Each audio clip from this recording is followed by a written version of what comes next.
చూస్ country delight, live better. ఇప్పుడే country delight యాప్ని download చేసుకోండి. ఫార్చునర్ కార్ అందరికీ ఎంతో ఇష్టమైన వెహికల్ ఇది.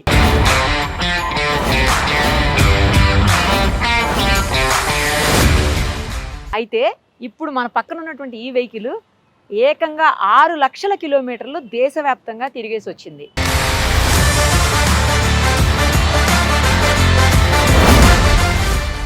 ఎవరు తీసుకెళ్లారు, ఎవరు అన్ని కిలోమీటర్లు తిప్పారు, ఇది ఎలా వాళ్ళ కోఆపరేట్ చేసింది, ఇవన్నీ కూడా ఇప్పుడు మనం వాళ్ళ మాటల్లోనే వినేద్దాము.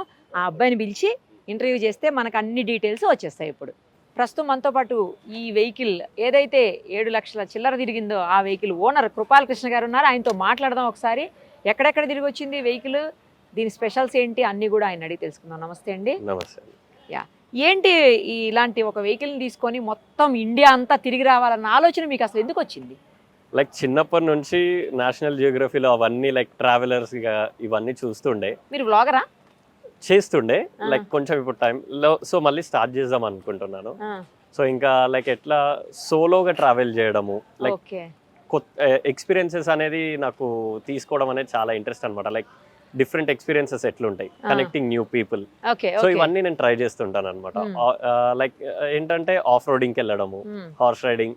ఇప్పుడున్న జనరేషన్ కి నేను చాలా డిఫరెంట్ కాన్సెప్ట్ లో వెళ్ళాలనే ప్లాన్ ఉందన్నమాట. ఓకే, అసలు ఏం చేస్తారు? ఇలా రోడ్ల మీద పడి తిరగటమేనా పని, లేకపోతే ఇంకేమైనా ఉందా? లేదు లేదు, యాక్చువల్ గా బిజినెస్ అవన్నీ ఉన్నాయి అనమాట. సో అవన్నీ చేసుకుంటూ ఇది మేనేజ్ చేస్తుంటాను. మరి బిజినెస్ చేస్తూ ఇన్ని కిలోమీటర్లు, ఇన్ని లక్షల కిలోమీటర్లు తిరగటం అంటే కొంచెం ఇంపాసిబుల్ కదా. సో ఎలా మేనేజ్ చేస్తున్నారు? లైక్ ఎట్లా అంటే ఒక 1-2 months వర్క్ చేసుకుంటే 20 days ట్రిప్కి వెళ్ళడం, అది మేనేజ్ చేస్తుంటాను అనమాట. ఇప్పుడు 7 లక్షల కిలోమీటర్లు ఈ బండిలోనే తిరిగారా? కంప్లీట్ గా బాబోయ్, ఎన్ని రోజులు? All over India. All over India. ఎన్ని డేస్ లో తిరిగారు 7 లక్షలు? లైక్ ఇయర్స్ పట్టింది అనమాట. ఇది ఓల్డ్ మోడల్ కదా బండి? Old 2010 model. మీరు ఎప్పటి నుంచి స్టార్ట్ చేశారు తిరగడం? నేను 2019 లో స్టార్ట్ చేశాను. 19 లో స్టార్ట్ చేస్తే అంటే ఒక 1 lakh ఇంట్లో వెహికల్ ఉన్నప్పుడు తిరిగి ఉండే అనమాట. నేను రిమైనింగ్ 6 lakhs మాత్రం తిరిగేసాను. అట్లా స్టార్ట్ చేశాను. ఇండియాలో మొత్తం అంతా ఏ ప్లేసెస్ తిరిగారు చెప్పండి? ఎక్కువ Karnataka, south India complete తిరిగేసాను, pin to pin. Like north లో Maharashtra pin to pin every place. And Madhya Pradesh, Uttar Pradesh, Rajasthan, Gujarat, Punjab, ఈ ప్లేసెస్ అన్ని. లైక్ ఇంకొకటి ఏంటంటే ఎక్కువ నేను వెళ్ళే ప్లేసెస్ డివోషనల్ ప్లేసెస్కి వెళ్తుంటాను అనమాట, టెంపుల్స్ కి అట్లా వెళ్తుంటాను. ఇంకా సో మాక్సిమం ఇండియాలో అన్ని ప్లేసెస్ అయిపోయినాయి. నేపాల్ కూడా వెళ్ళొచ్చాను, out of country by road. ఇదే వెహికల్ బై రోడ్ వెళ్ళాను. అది కూడా చాలా అసలు టఫ్ సిచ్యువేషన్స్ ఫేస్ చేస్తుండే ఆ ట్రిప్ లో. నేను వెళ్ళిన ప్రతి ఒక్క ట్రిప్ లో ఏదో ఒక సిచ్యువేషన్ వస్తుండే. లైక్ ఎట్లా అంటే ల్యాండ్ స్లైడ్ సైడ్ అనమాట. ఇది నేపాల్కి వెళ్ళినప్పుడు మేము వెళ్ళాము, అంతా బాగానే ఉండే. రిటర్న్ అయ్యే టైంకి వర్షం స్టార్ట్ అయ్యి ల్యాండ్ స్లైడ్స్ అవ్వడం స్టార్ట్ అయ్యింది. మేము పాస్ అయిన 15 minutes కి ల్యాండ్ స్లైడ్ అయ్యి మాతో వెనకాల వచ్చిన కారే దానిలో కొట్టుకొని వెళ్ళిపోయి 12 members డెత్ అయిపోయారు, బీహార్ వాళ్ళు. సో అట్లాంటి సిచ్యువేషన్స్ చాలా. ఇక్కడ కూడా ఒక స్టోన్ పడి ఉండే చిన్నది వెహికల్ మీద, ఆ వీడియోస్ అవన్నీ ఉన్నాయి నా దగ్గర. అండ్ కేరళకి వెళ్ళినప్పుడు కంటిన్యూ, లైక్ నేను ఏంటంటే కొత్తలో తెలియకపోతుండే, ఒకసారి కంటిన్యూ డ్రైవ్ చేయడం అయిపోయింది అనమాట. లైక్ 1100 kilometers వెళ్ళాను. సో బ్రేక్స్ అనేవి కంప్లీట్ హీట్ అయిపోయి ఆ బ్రేక్ ప్యాడ్స్ అనేది ఓవర్న్ అవుట్ అయిపోయినాయి. నేను ఘాట్లో ఉన్నా, 110 kilometers మ్యాంగ్లూర్, బ్రేక్స్ పోయినాయి, హ్యాండ్ బ్రేక్ లేదు. వితౌట్ బ్రేక్స్ మ్యాంగ్లూర్ తీసుకొని వెళ్ళిపోయినా బండి షోరూమ్కి. గేర్ డౌన్ మీద నార్మల్ స్పీడ్ లోనే 50-60 మెయింటైన్ చేసా. గేర్స్ మీద వెహికల్ షోరూమ్ కి తీసుకొని వెళ్ళిపోయాను. అయ్యో బాబోయ్, కొంచెం పానిక్ అవ్వకుండా ఏ సిచ్యువేషన్ వచ్చినా మనం ఫేస్ చేయాలి, దానిలో నుంచి బయటికి ఎలా రావాలనేది అన్ని నేర్చుకుంటుంటాను అనమాట. ఒక్కళ్ళే కదా, పక్కన ఎవరైనా ఉంటేనన్నా సపోర్ట్ మీరు ఈజీ అవుతుంది జర్నీ. బట్ ఒక్కళ్ళు అంతా ఆ సిచ్యువేషన్స్ లో ట్రావెల్ చేయడం అంటే ఇట్స్ నాట్ ఈజీ. కానీ చాలా రిస్క్ తీసుకొని ఉండే, కానీ ఆ రిస్క్ లో కూడా చాలా ఎక్స్పీరియన్స్, కిక్. అంతే సింపుల్ గా చెప్పాలంటే.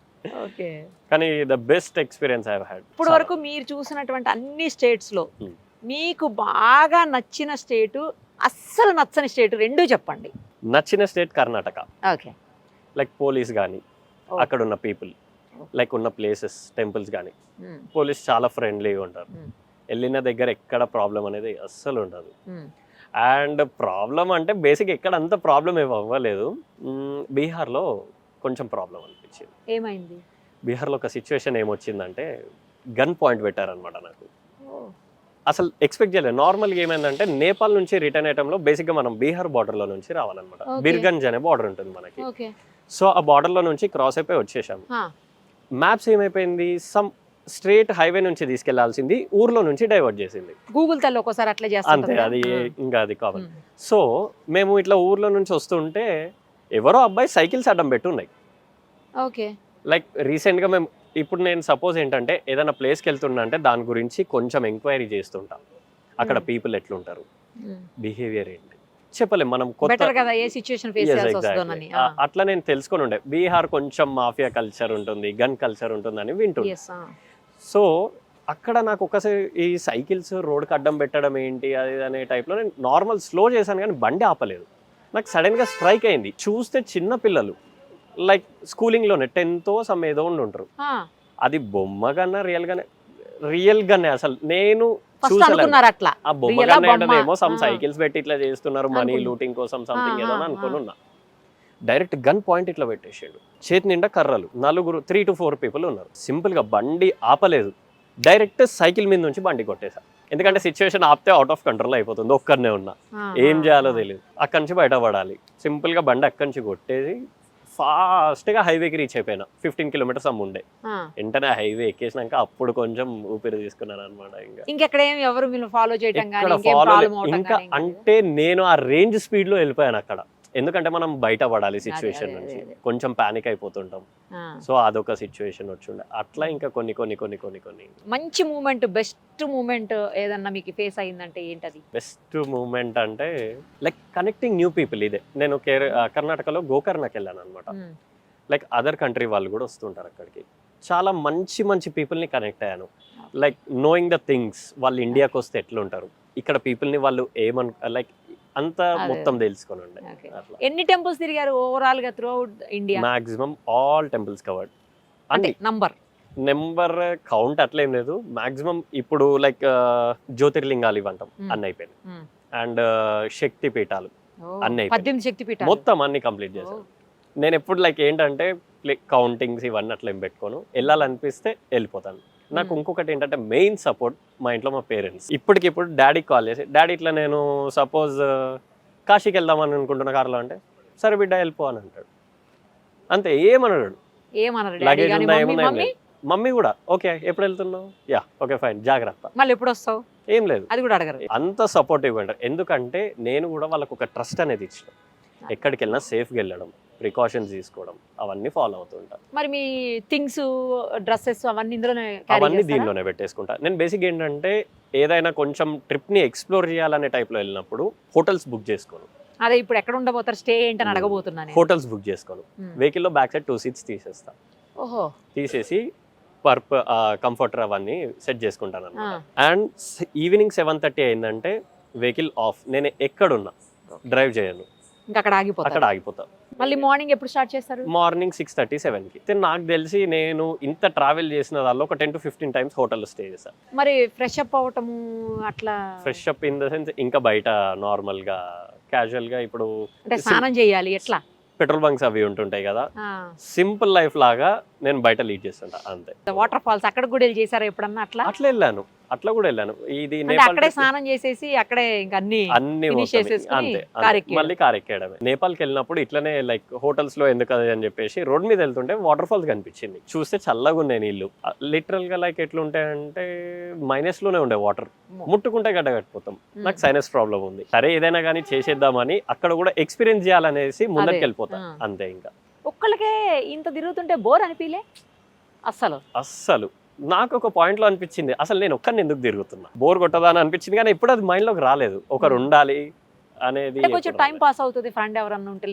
మెయిన్ గా మ్యూజిక్ ని ఎంజాయ్ చేస్తుంటా అనమాట నేను. దీనిలో ఉన్న ఆడియో కూడా చాలా ఇంట్రెస్టింగ్ గా ఆస్ట్రేలియా నుంచి ఇంపోర్ట్ చేయించుకొని పెట్టించుకొని ఉండే ఆడియో సిస్టమ్. బయట ప్రపంచాన్ని మర్చిపోతాం దీనిలో సౌండ్ ఏంటే. లాస్ట్ లేటెస్ట్ గా ఎక్కడ ట్రావెల్ చేశారు? లేటెస్ట్ గా అంటే బెంగళూరుకి వెళ్ళాను. గోవా వీక్ లో నేను ఈజీగా ఒక 600 kilometers తిరుగుతుంటా. వెళ్ళాలనిపిస్తే వెళ్ళిపోతా అంతే. నెక్స్ట్ ట్రిప్ ఎక్కడ? నెక్స్ట్ థాయిలాండ్కి వెళ్దాం అనుకుంటున్నాను. ఒక 1-2 months బ్రేక్ తీసుకొని కార్లో బై రోడ్ 4,000 బై రోడ్. కార్లోనే. By road. నాకేంటంటే ఫ్లైట్స్లో ఎక్కాలంటే భయం, కొంచెం అది ఉంటుంది. ఏదైనా బిజినెస్ పని మీద డాడీ రా అంటే, డాడీ నువ్వు ఫ్లైట్లో వెళ్ళిపో, నేను కార్లో వచ్చేస్తా అని చెప్పేస్తా. అంతేనా? అంతే. ఓకే. ఇప్పుడు వరకు ఇంత తిరిగారు కదా, ఎంత ఖర్చు అయి ఉంటుంది మీకు? బేసిక్గా ఇప్పుడు లైక్ ఒకసారి ఇట్లా క్యాలిక్యులేట్ చేస్తుంటా అనమాట. కొత్త ఫార్చునర్ వచ్చేసి మనకి 58 lakhs ఉంది టాప్ ఎండ్.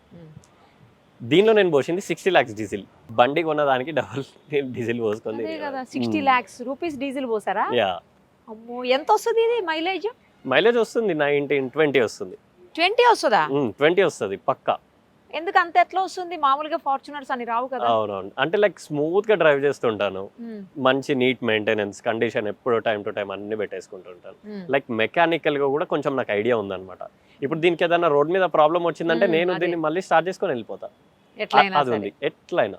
ఓకే. అట్లా ఎప్పుడన్నా ప్రాబ్లం అయిందా వెహికల్? బ్రేక్స్ ఒక ప్రాబ్లం వచ్చింది. అసలు ఇంతవరకు ఇష్యూ లేదు వెహికల్ లో. జనరల్ గా ఫార్చునర్ అసలు వెహికల్స్ అసలు ఇష్యూస్ రావులేండి. హ్యాపీగా ఎంజాయ్ చేస్తున్నారు. చాలా లైఫ్ ని ఎక్స్ప్లోర్ చేస్తున్నాను నేను, సింపుల్ చెప్పాలంటే. ఈ ఏజ్ లోనే ఏదన్నా ఎక్స్ప్లోర్ చేయాలని చెప్పేసి వెళ్తున్నాను. ఇదే ఉంచుతారా బండి? ఇంకా కొద్ది రోజుల తర్వాత ఏమన్నా చేంజ్ చేసి మళ్ళీ కొత్త ఫార్చునర్ తీసుకుంటారా? కొత్త వెహికల్ తీసుకున్నా కూడా నాకు ఒక డ్రీమ్ ఉంటుండే అనమాట. ఏంటది? ఇంట్లో మొత్తం గ్లాస్ తోటి ఒక రూమ్ కట్టించుకొని మరి దీన్ని దాలో పెట్టి దీన్ని అలాగే ఉంచుతారా? అంతే. అంతే ఉంచాలి కూడా, ఎందుకంటే 6 లక్షల కిలోమీటర్లు మిమ్మల్ని ట్రావెల్ చేయించింది. తీసుకెళ్లి అన్ని చూపించి సేఫ్ గా తీసుకొచ్చింది మళ్ళీ. అలాంటప్పుడు ఈ బండిని ఎలా వదిలేస్తారు? వదిలేయొద్దు కదా. మళ్ళీ సెంటిమెంట్ వెహికల్ కూడా. మరి ఇంకేంటైతే మళ్ళీ తీసుకుంటే మళ్ళీ కూడా ఫార్చునర్ తీసుకుంటారా? ల్యాండ్ క్రూజర్ తీసుకుందాం అనే ప్లాన్ లో ఉన్నాను. టొయోటా ఏదైనా కానీ టొయోటా. క్యారవాన్ కూడా ఉందన్నమాట. సో నేను గా సెల్ఫ్ బిల్డ్ చేసుకున్నాను, ఓన్ గా తయారు చేసుకున్నాను నేను లాక్డౌన్ లో. ఎన్ని సీట్స్? సీట్ ఏం లేదు, ఒక బెడ్ ఉంటుంది, బ్యాక్ సైడ్ కిచెన్, వాష్రూమ్ ఉంటుంది. ఏం వెహికల్ అది? Tempo traveller. ఎంత ఖర్చు అయింది మీకు అట్లా తయారు చేయడానికి? దానికి 6 lakhs వరకు వచ్చింది. బండి ఖర్చు ఎంత అయింది? బేసిక్ గా వెహికల్ ఏంటంటే మాకు ఉంటుండే ఒకప్పుడు ట్రావెల్స్ ఉంటుండే అనమాట. సో ఆ వెహికల్ పక్కకుంటే ఎందుకు దాన్ని లాక్డౌన్ లో వట్టి ఉంటుండే, ఎందుకు ఏదైనా ప్రొడక్టివ్ గా చేద్దామని చెప్పేసి వెహికల్ తీసుకొచ్చి ఇంట్లో పెట్టి మొత్తం రెడీ చేసా 3 months లో. దాన్ని మీరే ఓన్ గా కలరింగ్ వేయడానికి కలర్ మిషన్ కొన్నాను, వెల్డింగ్ కోసం వెల్డింగ్ మిషన్ తీసుకున్నాను, టూల్స్ అన్ని కొనేసి మొత్తం ఆరాంసే కూర్చొని చేసుకున్నాను అనమాట. అసలు ఆ వీడియో కూడా యూట్యూబ్ లో పెట్టాను, ఉంది ఫుల్ వీడియో ఉంది. మాకు కూడా ఒక వెహికల్ తయారు చేసి తప్పకుండా. లైక్ కార్స్ కలెక్షన్ పెట్టుకున్నాను అనమాట. బేసిక్ గా డాడీకి ఏంటంటే కార్స్ మొత్తం 7 cars ఉన్నాయి. ఫార్చునర్ ఒకటి, ఇన్నోవా క్రిస్టా ఒకటి, ఎస్ క్రాస్ ఉంది, వెర్నా ఉంది, and old Fiat Premier Padmini ఉంది 1967. అండ్ అంబాసిడర్ ఒకటి ఉంది. అంబాసిడర్ కూడా ఉంది, మార్క్ 1. అండ్ ఒకటి జెన్ ఉంది, దాన్ని కంప్లీట్ గా ర్యాలీ ట్రాక్ కోసం మాడిఫై చేసి పెట్టుకున్నాను. అండ్ టెంపో ట్రావెలర్, క్యారవాన్ ఉన్నాను. ఇన్ని వెహికల్స్ లో కూడా ఇదే ఇష్టం మీకు? ఇదే ఇష్టం. నైస్. అసలు all the very best. Thank you. మిమ్మల్ని నాకు తెలిసి ఇంకొక 4-5 lakhs తీసుకుపోతుందేమో ఇది. నా డ్రీమ్ ఏంటంటే 9,99,999 క్లాక్ చేయాలి, ఆన్లైన్ చేయాలి. మీ బండి నెంబర్ 6 4s ఉంది. ఆల్ 4s ఎప్పుడో దాటిపోయింది. మీకు మరి ఆల్ 9s ఇష్టమా? అట్లానేం లేదు, దాన్ని మొత్తం క్లాక్ చేయాలనేది. అక్కడ ఆపుతారా ఇక బండిని? నడిపిరు చేస్తా, ఇంకా అది మళ్ళీ 0కి వస్తే మళ్ళీ కంటిన్యూ చేస్తా. ఆన్లైన్ చేసి 0 చేసి మళ్ళీ స్టార్ట్ చేస్తా. జనరల్ గా వెహికల్స్ ఒక 2-3 lakhs లేకపోతే 4 lakhs, బాగా అయితే 5 lakhs, అంతకు మించి తిరగద్దు, వాడద్దు, చేంజ్ చేయాలని చెప్తాను. మరి ఇప్పుడు మీరు 7 తిరిగారు, ఇంకా ఒక 2-3 తిరుగుతారు. దీనికి ఇంకొక 5 years టైం ఉంది. ఆ 5 years లో దీన్ని ఇంకెంత తిప్పాలో నేను అంత తిప్పేస్తా. అంతే, సింపుల్. ఆ 5 years తర్వాత రిటైర్మెంట్ ఇస్తాను. ఇంకా దీనికి మంచిగా గ్లాస్ రూమ్ లో పెట్టేసి ఇంకా నువ్వు రెస్ట్ తీసుకోండి. మ్యూజియం లో పెట్టినట్టు పెడతాను. పెట్టిన తర్వాత నాకు ఫోన్ చేయండి, అప్పుడు వచ్చా మ్యూజియం లో నెక్స్ట్. ఇప్పుడు ఎక్కడ ట్రిప్ అన్నారు చెప్పండి, ఎక్కడికి వెళ్తబోతున్నారు ఇదే కార్ లో? ప్రెసెంట్ నెక్స్ట్ ట్రిప్ అయితే థాయిలాండ్ కి వెళ్తున్నాను. అదే అయిపోయినాక నెక్స్ట్ ఇయర్ లో లండన్ కి వెళ్తున్నాను. మరి థాయిలాండ్ 1000 kilometers 4000 దాకా ఉంటుంది, లండన్ ఇంకా ఎక్కువ ఉంటుంది. ఎట్లా మరి, ఎలా వెళ్తారు? బై రోడ్ అంటే ఇది వేరే సైడ్ ఉంది, ఇది వెళ్ళొచ్చాక గ్యాప్ తీసుకొని మళ్ళీ దానికి లండన్ ఏ రూట్ లో వెళ్తారు? లండన్ వచ్చేసి మనకి ఇప్పుడు ఫస్ట్ ఢిల్లీకి వెళ్ళాలన్నమాట. అక్కడ నుంచి నెంబర్ ఆఫ్ కార్స్ ఉంటాయి, convoy, like group of people ఉంటాం. అక్కడ నుంచి ఢిల్లీ టు మయన్మార్, భూటాన్, మళ్ళీ బ్యాక్ చైనా, పైకి చైనా, తజికిస్తాన్, ఆఫ్ఘనిస్తాన్, మళ్ళీ బ్యాక్ రష్యా, పైకి రష్యా మొత్తం అన్ని స్టేట్స్ లైక్ అంతా తిరిగేసి పోలాండ్, స్కాట్లాండ్, ఇట్లా తిరుక్కుంటూ మళ్ళీ 2 days అక్కడ నుంచి షిప్లో యూకే. షిప్లో అక్కడ లాస్ట్కి బార్డర్ ఉంటుంది అనమాట. బై సీవేలో షిప్ లో వెళ్ళిపోవాలి, ఒక 2 days ఉంటుంది. దీన్ని కూడా షిప్ లో తీసుకుపోతారా? దీన్ని దీన్ని కూడా ఉంచిపెట్టి తీసుకెళ్తాం. తీసుకెళ్తారా? దీన్ని ఉంచిపెట్టి మీరు వెళ్తారా? లేదు, దీన్ని కూడా దీన్ని తీసుకుపోతారా? దానిలో పెట్టేసి అదే, తీసుకెళ్తాం. తీసుకెళ్తారా? మళ్ళీ రిటర్న్ బ్యాక్ ఏంటంటే ఇది కంటైనర్ లో వచ్చేస్తుంది, మనం మీరు వచ్చేస్తారు. ఫ్లైట్ లో. బేసిక్ ఇంకోటి ఏంటంటే ఇంత హెల్దీగా ఫిట్ గా ఉన్నప్పుడే అన్ని తిరిగేసాలి. మళ్ళీ ఒక ఏజ్ వచ్చినాక బ్యాక్ పెయిన్ వస్తుందనో ట్రావెల్ చేద్దామన్నా సపోర్ట్ చేయదు. అది కూడా పాయింట్.